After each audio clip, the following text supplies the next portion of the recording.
guys! So, I just got home from school. I'm almost done with this term, which is really weird because, I mean, a term is only like half a semester, so it's like a month and a half, almost 2 months. So it goes by very quickly. But yeah, I just got home from school. I was gonna have like a movie night thing with my roommate, but I got home and she passed out on the couch watching what looks like Daddy Daycare. So I'm just gonna let her sleep.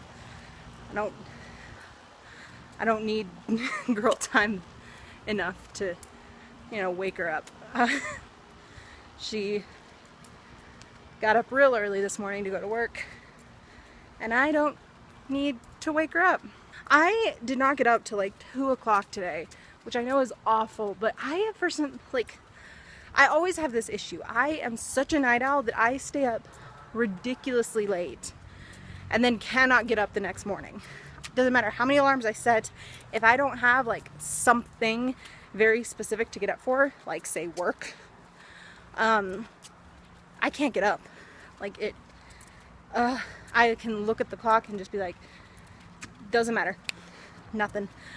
Part of the other problem is I'm getting way too desensitized to my alarm. Is this a problem that anyone else has? Where like after you've had a certain like noise for your alarm or something for so long, you like can't hear it in the morning anymore? Like it makes it ridiculously difficult to get up. Is that just me? So I think I might need to figure out a new noise for my alarm, because right now, I think I don't remember if I've told you guys this before or not. My roommates joke that every morning is the zombie apocalypse in our apartment because I have the iPhone alarm that, you know, that one. My first instinct is to go with like a baby crying, which sounds awful, but I truly think that that might be able to actually get me up and wake me up, because I do have a very strong maternal instinct, even though I have no children. I've babysat many cousins and siblings and young kids in our neighborhood enough that my maternal instinct, at least for crying children, is pretty damn strong. So that's my first thought. Another thought is I also tend to wake up better if it's like a person yelling at me. So at one point in my life I had like an alarm thing that was like, wake up! Are you awake? Are you awake? And it was like my cousin yelling annoyingly. I think she left it like as a voice message and I just used it as my alarm for a little while, and it worked pretty well until I got desensitized to it.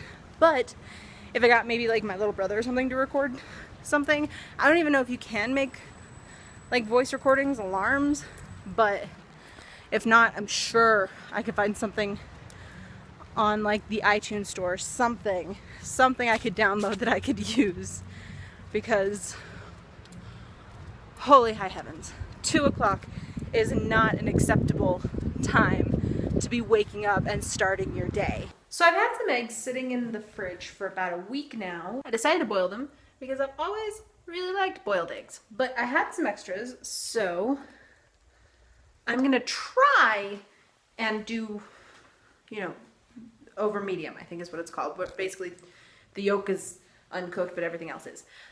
But I've never been good at this, at the flipping part. I figured if I screw it up, I can always turn them into scrambled eggs. But I'm gonna try it. And we're gonna see how it goes.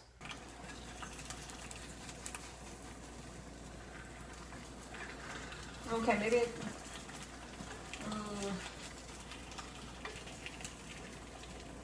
I think it still needs to cook a little bit longer, so I'm gonna.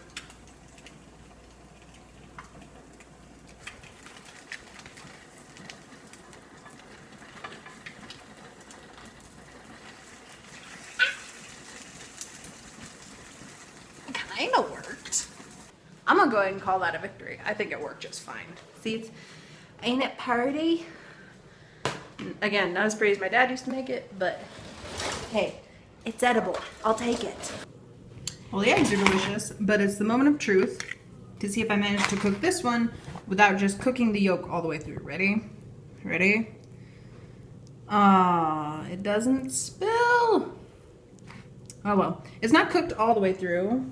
You can kind of See the rawness up in there. But it doesn't spill like I like it to.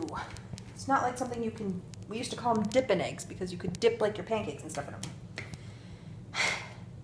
Oh well. All right, and now I am headed over to one of the other apartments in my apartment complex. I was literally told, ooh, hello darkness. I was literally told by my roommate about 5 minutes ago. She came out of her room and she was like, oh yeah, I'm headed over to one of the other apartments because they're having like a Harry Potter movie night thing. I was like, cool. When? She's like, oh, like right now. If you want to come, you're free to come. So I'm headed over there right now. Okay, so that was fun. Like I said, I went to watch a Harry Potter movie. We watched Harry Potter number 6, which I'd never actually seen before. I had always, like when they first started coming out, I had obviously read all the books up to that point, and at the time I was especially very much like, it needs to follow the book exactly. That didn't happen in the book, so it shouldn't happen in the movie. Like freaking Nazi about it. And so I was like the first to point out whenever something wasn't like the books. I was that kid. 2 or 3 of them in the middle I never saw because my friends saw them and they were like, Kendall, don't go see them. You will hate them. You will like want to murder someone. So I didn't go see them. But I've gotten better at it recently, not in small part to John Green. When, I don't know who all was paying attention, when The Fault in Our Stars came out, he did a lot of videos, you know, on set and stuff. But he was very much like, I want y'all to remember this is based on my book, based on my book, based. He like kept saying that. And at one point he said like, movies can do what the books could not, and the books could do what the movies cannot. And, you know, things have got to give in different places. And basically, it's not going to be just like the book. It is based on the book. So I've taken that to heart. And I've gotten a lot better at like watching movies and not just being like, that didn't happen in the book, or that's not what they said in the book, or any one of those combinations of those things. So I enjoyed the movie. There was a few people that hadn't read the books. There was only one person aside from me that had never seen the movie, and that was my roommate Jeanette, and she had never read the book either, so she had no clue what was going on. Everything was out of context. So that was fun. Right now, if you can't tell from the background, I'm going grocery shopping because I'm out of milk. If at any time I say I'm going grocery shopping, just assume that 3/4 of it is because I'm out of milk, because I'm always out of milk. I literally, if I want to, I can go through a gallon of milk in like 3 or 4 days. Easy. If you can't tell, that's rain. I just got out of the grocery store and now I have to walk home. I mean, it's not a very long walk. It's like a 5-minute walk, but I